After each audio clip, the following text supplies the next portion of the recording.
হরে কৃষ্ণ। শর্তিলে একাদশী পৌষ সংক্রান্তি দিনে পড়ছে। এই একাদশীতে আপনারা তিল ব্যবহার করবেন, তিল দান করবেন। তিল দান করলে দরিদ্র থেকে মুক্তি পাবেন এবং এই একাদশীর মাহাত্ম্য অনেক বিশিষ্ট। সবাই এই একাদশী ব্রত মাহাত্ম্য শ্রবণ করবেন এবং ভিডিও শেষে পারায়ণের সময়টা পেয়ে যাবেন ইসকন মতে এবং গোস্বামী মতে। সনাতন ধর্মে একাদশী ব্রতকে অত্যন্ত পুণ্যদায়ক ও কল্যাণকারী মানা হয়েছে। এই তিথি ভগবান শ্রীহরির বিষ্ণুকে সমর্পিত। তার কৃপায় জীবনের সমস্ত পাপ নাশ হয়, জীবনের কষ্ট দূর হয় এবং সাধক মুখ্যের দিকে অগ্রসর হয়। মাঘ কৃষ্ণপক্ষের একাদশীকে আগত শর্তিলা একাদশী বিশেষভাবে দান, তপ ও করুণার পার্বণ। 2026 সালে এই পবিত্র ব্রত ভক্তদের জন্য আধ্যাত্মিক উন্নতির এক অনুপম সুযোগ নিয়ে আসছে। শর্তিলা একাদশী 2024 কবে?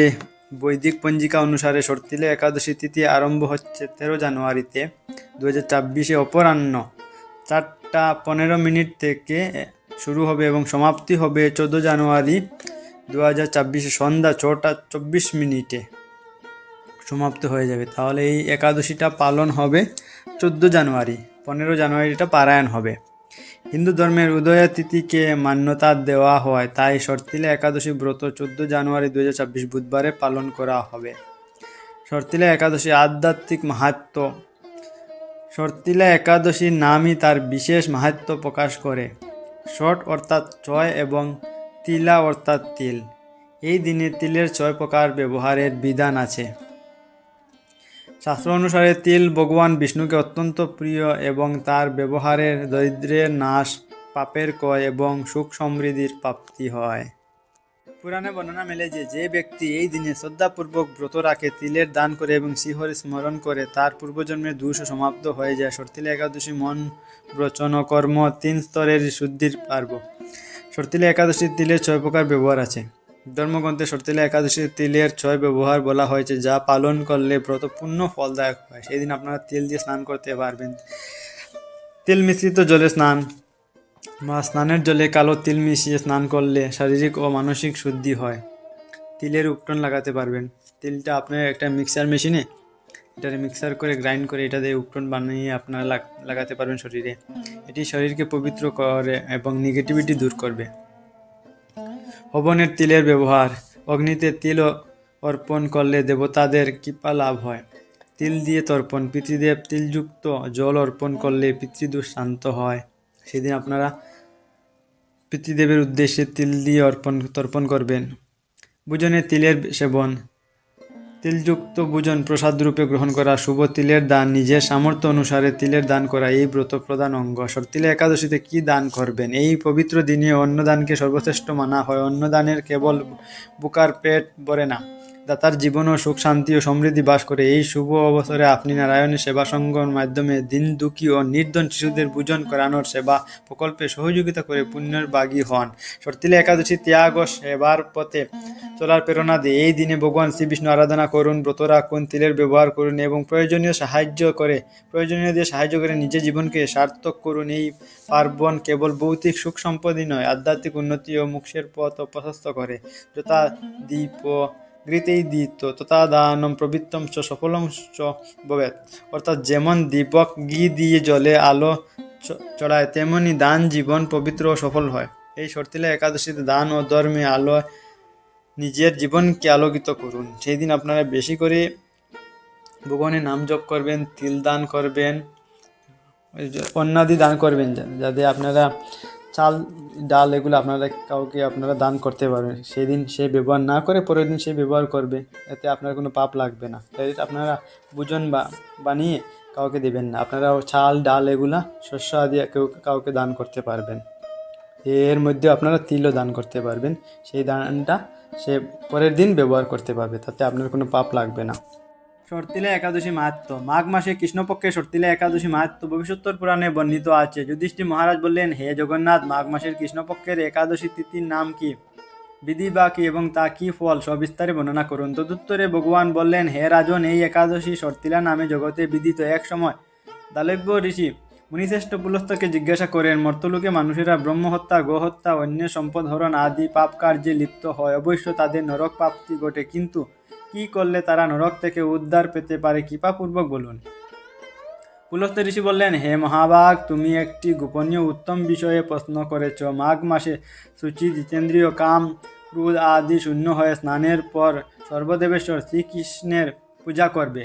পূজাতে কোনো বিঘ্ন ঘটলে কৃষ্ণ নাম স্মরণ করবে। রাত্রিতে অর্চনান্তে হোম করবে। তারপর চন্দন, অগুরু, কর্পূর ও শর্করা প্রভৃতি দ্বারা নৈবেদ্য প্রস্তুত করে ভগবানকে নিবেদন করবে। কুষ্মাণ্ড, নারিকেল অথবা 100 গুবাক্য দিয়ে অর্ঘ্য প্রদান করবে। কৃষ্ণ কৃষ্ণ কৃপালুস্তম গতিনাম গতির্বত ইত্যাদি মন্ত্রে শ্রীকৃষ্ণের পূজা করতে হয়। কৃষ্ণ আমার প্রতি প্রীত হন বলে যথাশক্তি ব্রাহ্মণকে জলপূর্ণ কলস, ছত্র, বস্তুপাদুকা, গাভী ও তিলপাত্র দান করবে। স্নান দানাদি কার্যে কালো তিল অত্যন্ত শুভ। হে দ্বিজোত্তম, এই প্রদত্ত তিল থেকে পুনরায় যে তিল উৎপন্ন হয় তত বছর ধরে দানকারী স্বর্গলোকে বাস করে। তিল দ্বারা স্নান, তিল শরীরে ধারণ, তিল জলে মিশিয়ে তা দিয়ে তর্পণ, তিল পূজন এবং তিল দান, এই 6 প্রকার বিধানে সর্বপাপ বিনষ্ট হয়ে থাকে। এই জন্য এই একাদশীর নাম সর্তিলা। হে যুধিষ্ঠির, এক সময় নারদ এই সর্তিলা একাদশী ফল ও ইতিহাস সম্পর্কে জানতে চাইলে যে কাহিনী আমি বলেছিলাম তা এখন তোমার কাছে বর্ণনা করছি। পুরাকালে মর্তলোকে এক ব্রাহ্মণী বাস করত। সে প্রত্যহ ব্রত আচরণ ও দেব পূজা পরায়ণা ছিল। উপবাসক্রমে তার শরীর অত্যন্ত কীর্ণ হয়ে গিয়েছিল। সেই মহাসতী ব্রাহ্মণী অন্যের কাছ থেকে দ্রব্যাদি গ্রহণ করে দেবতা, ব্রাহ্মণ, কুমারীদের ভক্তিভরে দান করত, কিন্তু কখনো ভিক্ষুককে ভিক্ষাদান ও ব্রাহ্মণকে অন্নদান করেনি। এইভাবে বহু বছর অতিক্রান্ত হলো। আমি চিন্তা করলাম, কষ্টসাধ্য বিভিন্ন ব্রত করার ফলে এই ব্রাহ্মণীর শরীরটি শুকিয়ে যাচ্ছে। সে যথাযথভাবে বৈষ্ণবদের অর্চনা করেছে, কিন্তু তাদের পরিতৃপ্তির জন্য কখনো অন্ন দান করেনি। তাই আমি একদিন কাপালিক রূপ ধারণ করে তামার পাত্র হাতে নিয়ে তার কাছে গিয়ে ভিক্ষা প্রার্থনা করলাম। ব্রাহ্মণী বলল, হে ব্রাহ্মণ, তুমি কোথা থেকে এসেছ? জিতগাত যাবে তা আমাকে বলো। আমি বললাম, হে সুন্দরী, আমাকে ভিক্ষা দাও। তখন সে ক্রুদ্ধ হয়ে আমার পাত্রে একটি মাটির ডেলা নিক্ষেপ করল। তারপর আমি সেখান থেকে চলে গেলাম। বহুকাল পরে সেই ব্রাহ্মণী ব্রত প্রভাবে সশরীরে স্বর্গে গমন করল। মাটির ডেলা দানের ফলে একটি মনোরম গ্রহ সে প্রাপ্ত হলো। কিন্তু হে নারদ, সেখানে কোনো দান ও চাল কিছুই ছিল না। গৃহশূন্য দেখে মহাক্রুদ্ধে সে আমার কাছে এসে বলল, আমি ব্রত কচ্ছ সাধন ও উপবাসের মাধ্যমে নারায়ণের আরাধনা করেছি। এখন হে জনার্দন, আমার গৃহে কিছুই দেখছি না কেন? হে নারদ, তখন আমি তাহাকে বললাম, তুমি নিজ গৃহে দরজা বন্ধ করে বসে থাকো। মর্তলোকের মানবী সশরীরে স্বর্গে এসেছ শুনে দেবতাদের পত্নীরা তোমাকে দেখতে আসবে, কিন্তু তুমি দরজা খুলবে না। তুমি তাদের কাছে সর্তিলা ব্রতের পুণ্যফল প্রার্থনা করবে। যদি তারা সেই ফল প্রদানে রাজি হয় তবেই দরজা খুলবে। এরপর দেবপত্নীরা সেখানে বসে তার দর্শন প্রার্থনা করল। সর্তিলা ব্রতের ফল পেলেই কেবল সেই মানবী দর্শন দেবেন জেনে তাদের মধ্যে এক দেবপত্নী তার সর্তিলা ব্রতজনিত পুণ্যফল তাকে প্রদান করল। তখন সেই ব্রাহ্মণীর দিব্যকান্তি বিশিষ্টা হলো এবং তার গৃহ ধনধান্যে ভরে গেল। দ্বার উদ্ঘাটন করলে দেবপত্নীরা তাকে দর্শন করে বিস্মিত হলেন। হে নারদ, অতিরিক্ত বিষয় বাসনা করা উচিত নয়।